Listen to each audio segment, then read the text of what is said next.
প্রিয় দর্শক, আসসালামু আলাইকুম। একই সাথে প্রীতি এবং শুভেচ্ছা নেবেন। এই মুহূর্তে আপনাদের সামনে কথা বলতে এসেছি। এবার জাতিসংঘ আওয়ামী লীগ নিষিদ্ধ নিয়ে উদ্বেগ প্রকাশ করলো।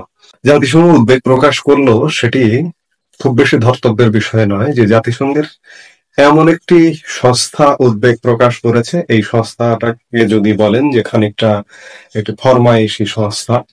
রাজনৈতিক দল নিষিদ্ধের সুযোগ সম্বলিত আইনের সংশোধনীতে উদ্বিগ্ন জাতিসংঘের মানবাধিকার বিষয়ক হাই কমিশনার ভলকার তুর্ক।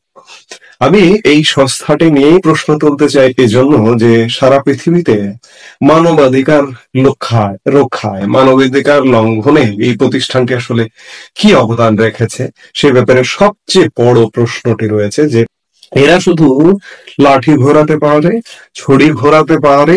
যেসব দেশ পৃথিবীতে মাথা উঁচু করে দাঁড়াতে পারে না বছরের পর বছর, সেসব দেশের মানবাধিকার নিয়ে কাজ করে।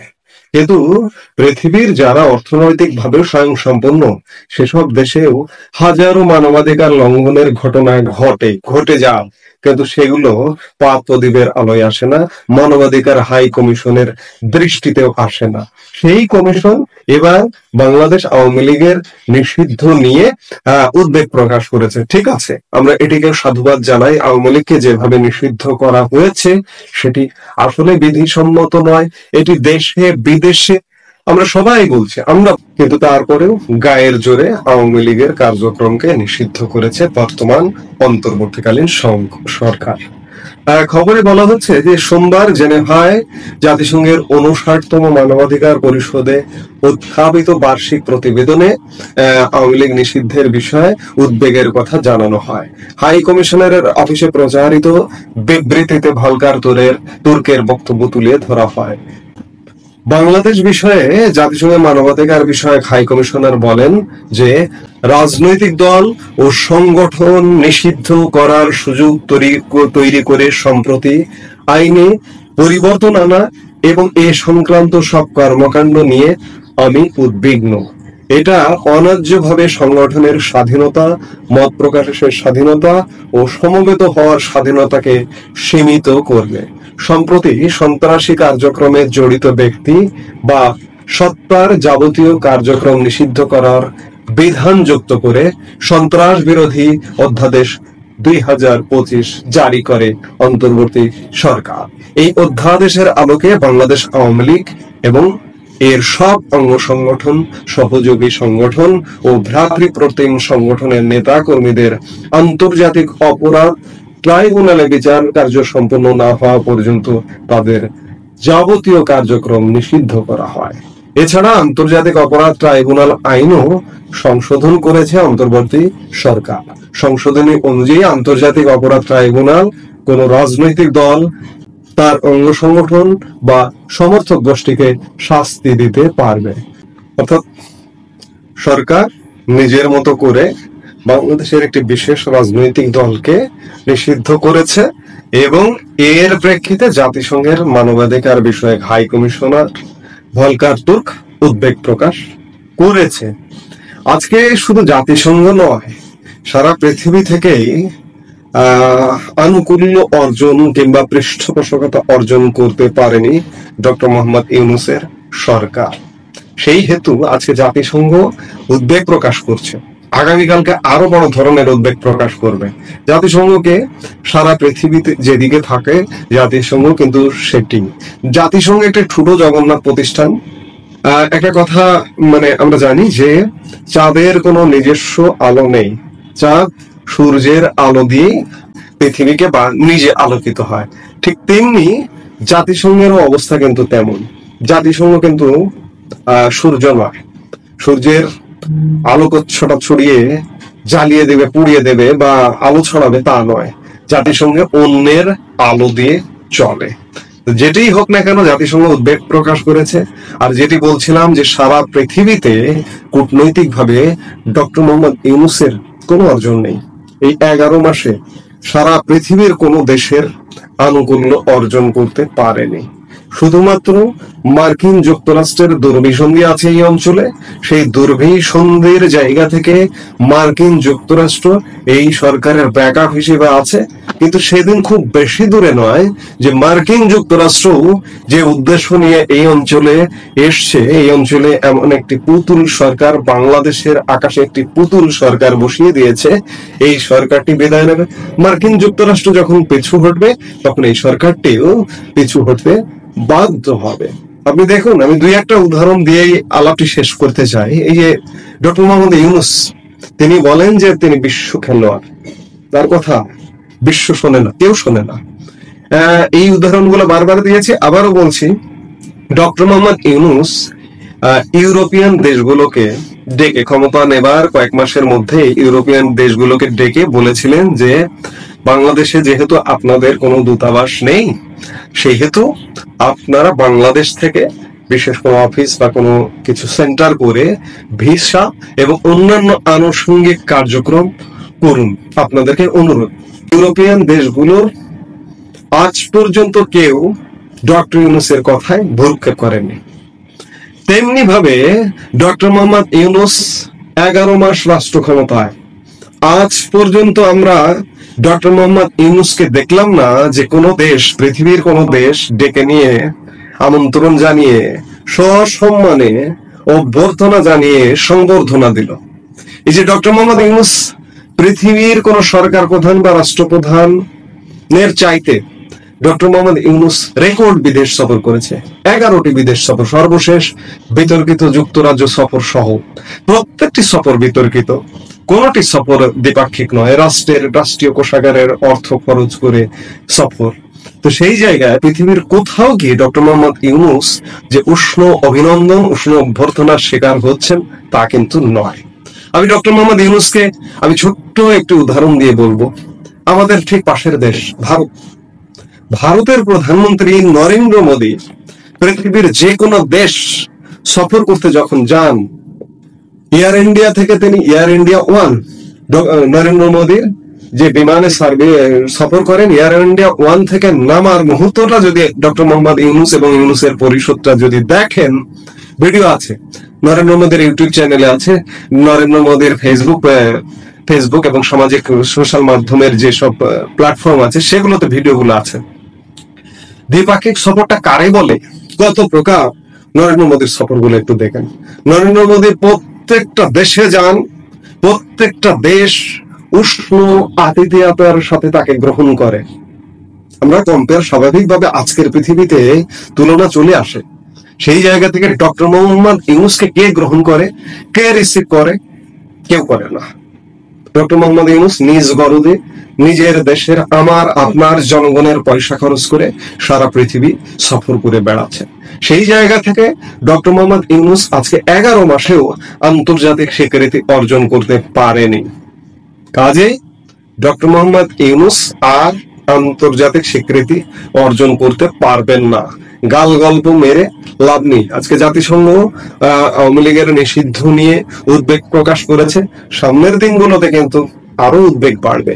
এক মার্কিন যুক্তরাষ্ট্র ছাড়া বাকি জাতিসংঘের সাধারণ পরিষদের স্থায়ী সদস্যরা ডক্টর মোহাম্মদ ইউনূসের সরকারের পৃষ্ঠপোষকতায় নেই। কাজে মানবাধিকার কমিশন সামনের দিনগুলোতে আরো কড়া কথা বলতে বাধ্য হবে। সেদিন খুব বেশি দূরে নয়, সেদিন আসছে খুব শীঘ্র। আসসালামু আলাইকুম রহমতুল্লাহি ওয়া বারাকাতুহু। সম্মানিত দর্শক, আমরা মোরাললেস সবাই জানি যে আমেরিকার সঙ্গে ডক্টর মোহাম্মদ ইউনূসের একটা ভালো সম্পর্ক রয়েছে রাষ্ট্রীয় পর্যায়ে, যেটাকে আমেরিকান লবি বলা হয়। সেই আমেরিকান লবিস্ট গ্রুপ যখন তৃতীয় বিশ্বের কোনো দেশে তাদের পছন্দের মানুষকে রিক্রুট করতে চান, সেই রিক্রুটমেন্টের কতগুলো প্রসিডিওর রয়েছে। তারা যেভাবে ইরানের শাহকে নিযুক্ত করেছিলেন, তারা যেভাবে সাদ্দাম হোসেনকে তৈরি করেছিলেন, তারা যেভাবে হামিদ কারজাইকে তৈরি করেছিলেন, এরকম বহু ঘটনা, জেনারেল নরিয়াগা থেকে শুরু করে আরো অনেকের নাম বলা যেতে পারে। পরবর্তীতে আবার দেখা গেল যে সময়ের বিবর্তনে এই মানুষগুলো মার্কিন স্বার্থ রক্ষা করতে না পারার কারণে তাদেরকে আবার মার্কিন যুক্তরাষ্ট্র ক্ষেত্র বিশেষে যুদ্ধ করে হলেও তাদেরকে কিন্তু শেষ করে দিয়েছে। তো সেই দিক থেকে মার্কিন যুক্তরাষ্ট্র 20 বছর, 30 বছর, 40 বছর বিনিয়োগ করে যখন কাউকে তৈরি করার পরে তাদেরকে ক্ষমতায় বসিয়ে তারা ওই 20 বছরের যে রেজাল্ট 20 দিনে পেতে চায়, এবং 20 দিনের মধ্যে যদি তারা দিতে না পারে, ফলাফল দিতে না পারে, ধরুন আপনি 20 দিনের মধ্যে কতগুলো গুরুত্বপূর্ণ সিদ্ধান্ত নিলেন, সেটা বাস্তবায়ন হতে হয়তো 2 মাস সময় লাগতে পারে, কিন্তু মূল যে পরিকল্পনা সিদ্ধান্তগুলো দৃঢ়তার সাথে 20 দিনের মধ্যে নিতে হবে। তারা বছরকে দিনে নিয়ে আসে, অর্থাৎ কোনো একটা, যেমন এখন মালালা ইউসুফজাইকে তৈরি করা হচ্ছে পাকিস্তানের জন্য, তো ও যদি 50 বছর বয়সে ক্ষমতায় বসে, তাহলে ওর পেছনে মার্কিন যুক্তরাষ্ট্রের অ্যাটলিস্ট 40 বছরের বিনিয়োগ, কাজেই তাকে 40 দিনের মধ্যে আউটপুট দিতে হবে, আদারওয়াইজ মালালাকে তারা শেষ করে দেবে। এটা হলো মার্কিন যুক্তরাষ্ট্রের যে ডিপ স্টেট পলিসি, সেই পলিসির একটা মূলধারা।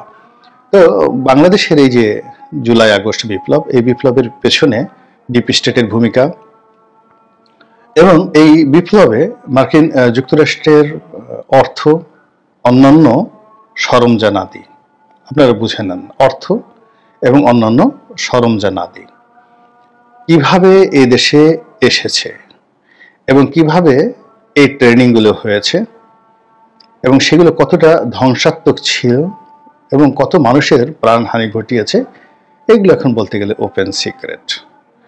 তো সেই জুলাই আগস্ট বিপ্লবের যে ফসল, সেই ফসল হিসেবে আমরা যাদেরকে পেয়েছি তারা ছিলেন আমাদের চোখের মণি, মাথার মুকুট, কলিজার টুকরা। আমরা তাদেরকে স্পর্শ করার জন্য, তাদেরকে দেখার জন্য আমরা উদ্গ্রীব ছিলাম, কিন্তু এখন তাদের সব কিছুর সঙ্গে আমাদের বিক্রিয়া হচ্ছে, এক ধরনের বিকর্ষণ তৈরি হয়ে গেছে। তাদের অনেক কিছু আমরা এখন আর সহ্য করতে পারছি না, দেখলে আমাদের মেজাজ গরম হয়ে যাচ্ছে, অ্যালার্জি হয়ে যাচ্ছে। কারো অ্যাজমা না থাকলে শরীরে তার মধ্যে একটা অ্যাজমা ভাব চলে আসে, শ্বাসকষ্ট তৈরি হয়ে যায়। যে সীমাহীন চাঁদাবাজি, যে নিয়োগ বর্ধিত অনিয়ম, যে রাজনৈতিক স্থবিরতা এবং যে অর্থনৈতিক ধস সুনামির মতো চারিদিক থেকে বাংলাদেশকে একটা ঘূর্ণিপাকের মধ্যে ফেলেছে। তো সেই ঘূর্ণিপাকের মধ্যে পড়ে আমরা নিজেদের 3 বেলা খাবার, একটু বস্ত্র, এর জন্য এতটা চিন্তিত যে এখানে আসলে আকাশের চাঁদ, তারা, চাঁদের বুড়ি, চাঁদের বুড়া, এগুলো নিয়ে আলোচনা করার, এগুলো নিয়ে স্বপ্ন দেখার কোনো সময় আমাদের নেই। আমাদের এই মুহূর্তে নুন আনা দরকার, এই মুহূর্তে পান্তা দরকার, এতটুকুই দরকার। তো আমরা যেভাবে অধৈর্য হয়ে পড়েছি, তো একইভাবে যদি, আবার বলছি, একইভাবে যদি মার্কিন যুক্তরাষ্ট্র কাউকে নিয়োগ দিয়ে থাকে এই বাংলাদেশে তাদের এজেন্ট রূপে, তাদের ডিপ স্টেটের এজেন্ট রূপে, তো সেক্ষেত্রে তারাও অধৈর্য হয়ে যাবে, এটাই স্বাভাবিক। তো সেই দিক থেকে আমরা সেই ডিপ স্টেটে গেলাম না, এটা তথ্যগতভাবে রইল। আমরা যেটা শরীয়তি বিধান রয়েছে, অর্থাৎ দৃশ্যত আমরা যেটা দেখতে পাই বা দৃশ্যত যেটা বোঝা যায়, সেটা হলো আমেরিকার সঙ্গে ডক্টর মোহাম্মদ ইউনূসের একটা সম্পর্ক আছে। এখন এই সম্পর্কটা কতদিন থাকবে, বা যে সম্পর্কটার কারণে আমরা তাকে কাউন্ট করছি, যে সম্পর্কের কারণে তিনি রাষ্ট্র ক্ষমতায় বসেছেন, যে সম্পর্কের কারণে তার সব কিছু, তার তকদিরের সব কিছু রীতিমতো যাকে বলা হয় 16 কলা পূর্ণ হয়ে গেছে, সৌভাগ্যের 16 কলা পূর্ণ হয়ে গেছে, সেগুলোর হাল হকিকত কি এখন? আপনারা যারা আমেরিকাতে থাকেন তারা জানেন যে পুরো জাতিগোষ্ঠী অস্থিরতায় ভোগে, একটি ভোগবাদী সমাজ। তারা ঠিক ওই যে কোনো সম্পর্ক বলতে যা বোঝায়, আমাদের আবহমান বাংলাদেশ সম্পর্ক আমরা রাখি, একটা কমিটমেন্ট রক্ষা করি, কতগুলো ভ্যালুস আমরা ধারণ করি, পারিবারিক ভ্যালুস, সামাজিক ভ্যালুস, রাজনৈতিক ভ্যালুস, এটা আমেরিকাতে আসলে কেউ ধারণ করে না।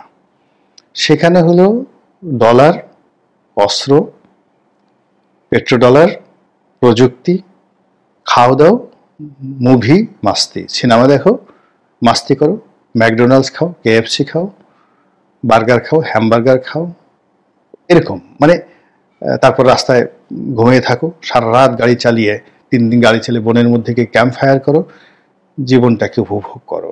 কিন্তু প্রেমের জন্য 12 বছর বর্ষি বাওয়া রজনী চন্ডী দাসের সেই গল্প যদি আপনি আমেরিকার কোনো প্রেমিকের কাছে বলতে যান বা প্রেমিকের কাছে বলতে যান, গাল ফাটিয়ে দেবে চড়িয়ে চর মেরে।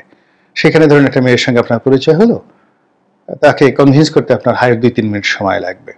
তারপরে একেবারে কেউ কাউকে চিনে না, কিন্তু তারা দেখা গেল একত্রে রাত কাটালো। আর আমাদের দেশে একটা মেয়েকে একটা প্রেমের একটা চিঠি দিতে অনেক সময় 3-4 বছর সময় লাগে। মুচকি মুচকি হাসবে, তারপরে এটা করবে ওটা করবে, ছেলে মেয়ে, তারপরে বিয়ে শাদী, ঘর সংসার, পরিবার, ছেলে মেয়ে, এগুলোর যে একটা জীবন, এটি আমেরিকার থেকে সম্পূর্ণ আলাদা। তারা জাস্ট মানে সমস্ত সিদ্ধান্তগুলো 24 ঘন্টার বেশি তারা সাস্টেন করে না, 24 ঘন্টার মধ্যে এটাকে ফলাফল দিতে হয়, রেজাল্ট দিতে হয়। তো সেই দিক থেকে আমরা ডক্টর মোহাম্মদ ইউনূসকে আমাদের স্বপ্নের পুরুষকে 5 বছর চাচ্ছি, অধিকতর সময় ক্ষমতায় চাচ্ছি, কিন্তু আমেরিকার যে স্ট্র্যাটেজি রয়েছে, কৌশলগত দিক রয়েছে, তাদের যে চরিত্র অভ্যাস রয়েছে, তারা আসলে ডক্টর মোহাম্মদ ইউনূসকে 2 মাস সময় দিত রাজি নন। এটা হলো আমেরিকার স্বাভাবিক কালচার। এবং আমরা ইতিমধ্যে দেখেছি যে উনি ক্ষমতায় বসার সঙ্গে সঙ্গে কতগুলো বিষয় আমাদের উপর চেপে এসেছে। আমরা এই বাংলাদেশে আমেরিকান সৈন্যদের আসতে দেখেছি, আমেরিকার প্লেন আসতে দেখেছি, যাকে বলা হয় সামরিক বিমান। আমরা সেন্ট মার্টিন নিয়ে নানা রকম সন্দেহের মধ্যে এখন পর্যন্ত ঘুরপাক খাচ্ছি। আমরা সীমান্তে একটা খ্রিস্টান রাষ্ট্র তৈরির কথাবার্তা শুনছি। আমরা আরাকান আর্মিকে সহযোগিতা করে এবং তাদের মাধ্যমে সেখানে একটা শাসন ব্যবস্থা কায়েম করতে চাচ্ছি। তারপরে তাদের জন্য একটা মানবিক করিডোর আমরা দিতে চাচ্ছি। প্রায় সব কিছুর সঙ্গে এর বাইরে কিছু ব্যবসা রয়েছে, বাণিজ্য রয়েছে, পেট্রোলিয়াম সংক্রান্ত কিছু ব্যবসা রয়েছে, কিছু আন্ডার হ্যান্ড ডিল রয়েছে, যেগুলো আমরা এখন পর্যন্ত বুঝি নাই বা জানতে পারিনি, কিন্তু আন্দাজ করতে পারছি। ডলার সংক্রান্ত কিছু ব্যবসা বাণিজ্য রয়েছে, এই যে ডলারের দাম ওপেন করে দেওয়া, IMF এর কিছু প্রেসক্রিপশন রয়েছে। তো সব মিলিয়ে ধরুন প্রায় 100টা আইটিএম আমেরিকার পক্ষ থেকে বাংলাদেশে এসেছে। এবং ডক্টর মোহাম্মদ ইউনূস এবং তার সরকার এখন পর্যন্ত কনক্রিট এরকম কোনো সিদ্ধান্ত বা মূল বা যাকে বলা হয় স্বার্থ সংরক্ষণ করতে পারেননি আমেরিকানদের জন্য, আমেরিকান গভর্নমেন্টের জন্য। ফলে কি হলো, তার প্রতি আমেরিকার যে ব্ল্যাঙ্ক চেক বা তার প্রতি আমেরিকার যে সমর্থন বা তার সঙ্গে যে আমেরিকার লবিস্ট গ্রুপগুলো ছিল, এইগুলো দে আর ট্রাম্বলিং, তারা কাঁপছে এখন। আপনারা যারা গ্রামে থাকেন, গেছেন বা কচু গাছ চিনেন, বা কচু গাছের পাতার উপরে যখন 2-4 ফোঁটা পানি থাকে, সেই পানিগুলো যেভাবে অস্থিরভাবে কাঁপতে থাকে, সামান্য একটু বাতাস আসলে পানিগুলো কাঁপতে থাকে, এবং যে কোনো মুহূর্তে কচু পাতার পানির মতো অনিশ্চিত, মানে কোনো অনিশ্চিত বিষয়, একেবারে সংক্ষিপ্ত একটি বিষয় কেউ যদি বোঝাতে চায়, তাহলে আমরা সাধারণত বাংলা প্রবাদ এবং প্রবচনে কচু পাতার পানি ব্যবহার করি। তো কচু পাতার উপরে পানিটা থাকতে পারে না, সামান্য একটু বাতাস হলে সেখানে পড়ে যায়। তদ্রুপ আমেরিকার সঙ্গে কারোরই সম্পর্ক পার্মানেন্ট থাকে না। গত 50 বছর ধরে কৌশলগত বন্ধুত্ব রয়েছে, মিত্রতা রয়েছে। এইরকম দেশ বলতে কেবলমাত্র ইংল্যান্ড রয়েছে। দ্বিতীয় বিশ্বযুদ্ধের পরে আজ অবধি তাদের সঙ্গে তাদের একটা কৌশলগত সম্পর্ক রয়েছে। এর বাইরে আমেরিকার সঙ্গে যাদেরই বন্ধুত্ব হয়েছে, বহুবার টানাপোড়েন হয়েছে। অনেক বন্ধু রীতিমতো শত্রুতে পরিণত হয়েছে, অনেক শত্রু রীতিমতো ঘনিষ্ঠ মিত্রতে পরিণত হয়েছে। এবং আমেরিকা যে কোনো মানুষের বিরুদ্ধে জাস্ট চোখ উল্টাতে তাদের 1 মিনিট সময় লাগে না। আমি বাংলাদেশের বেশ কয়েকজন মানুষকে চিনি, যাদের কাউকে বলা হয় সিআইএর এজেন্ট, কাউকে বলা হয় আমেরিকার এজেন্ট, কেউ কেউ হয়তো আরও মানে যাকে বলা হয় আমেরিকার স্বার্থ বিষয় নিয়ে সারাটা জীবন আমেরিকাকে সেবা করেছে। কিন্তু একটা সময় আমেরিকা তাদেরকে ভিসা পর্যন্ত দেয়নি, ভিসা বাদ দিয়ে দিয়েছে। এমনও একজন বর্ষিয়ান রাজনীতিবিদকে আমি চিনি, যিনি আমেরিকাতে যখন পড়াশোনা করেছিলেন সেই 60-এর দশকে, তখন তিনি কেনেডি পরিবারে ছিলেন। অর্থাৎ জন এফ কেনেডির যে পরিবার, প্রেসিডেন্ট, সেই পরিবারের সঙ্গে তার ঘনিষ্ঠতা, যে ওইরকম এক কেনেডি পরিবারের বাড়িতে তিনি থেকে তিনি আমেরিকাতে পড়াশোনা করেছেন। তারপর থেকে এখন পর্যন্ত তিনি জীবিত আছেন, অসুস্থ, আমেরিকার দালাল। কিন্তু একটা সময় দেখা গেল তাকেও আমেরিকা ভিসা রেস্ট্রিকশনে ফেলে দিচ্ছে, তাকে আর ভিসা দিচ্ছে না। এই হলো আমেরিকা। একইভাবে আপনি যদি আমেরিকার সবচেয়ে এই শতাব্দীর আমেরিকাকে যারা সবচেয়ে বেশি দিয়েছে সেটা হলো ইরানের শাহ রেজা শাহ পাহলভি। তো এই রেজা শাহ পাহলভিকে কিন্তু তারা রক্ষা করেনি, বরং গণ আন্দোলনে তিনি যখন পালিয়ে গেলেন আমেরিকা তাকে নিজেদের দেশে আশ্রয় দেয়নি, কোনো রকম আশ্রয় তাকে দেয়নি। এবং এত নির্মমভাবে রেজা শাহ পাহলভিকে মরতে হয়েছে, যেটি দেখার পরেও মানুষ কেন আমেরিকার দালাল হয় আমি বুঝতে পারি না। এবং সাম্প্রতিক সময় আপনারা দেখেছেন আফগানিস্তানে কি নির্মম ঘটনা ঘটেছে। প্লেনের চাকার উপরে উঠে আমেরিকা পালিয়ে যাওয়ার যে চেষ্টা, মানে কতটা ভীত সন্ত্রস্ত হলে একটা মানুষ এই কাজ করতে পারে। এইভাবে হাজার হাজার লাখ লাখ তারা আফগানিস্তানে তাদের যারা তাবেদার ছিল, দালাল ছিল, এজেন্ট ছিল, তাদেরকে মাঝপথে ফেলে দিয়ে তারা চলে গেছে।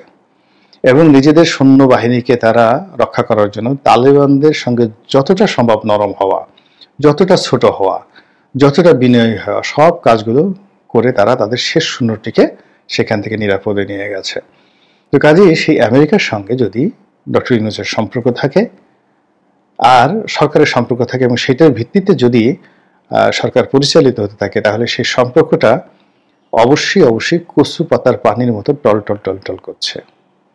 আশা করি আপনারা সবাই বুঝতে পারছেন। আল্লাহ আমাদের সবাইকে হেদায়েত দান করুন এবং হেফাজত করুন। আসসালামু আলাইকুম ওয়া রাহমাতুল্লাহি ওয়া বারাকাতুহু।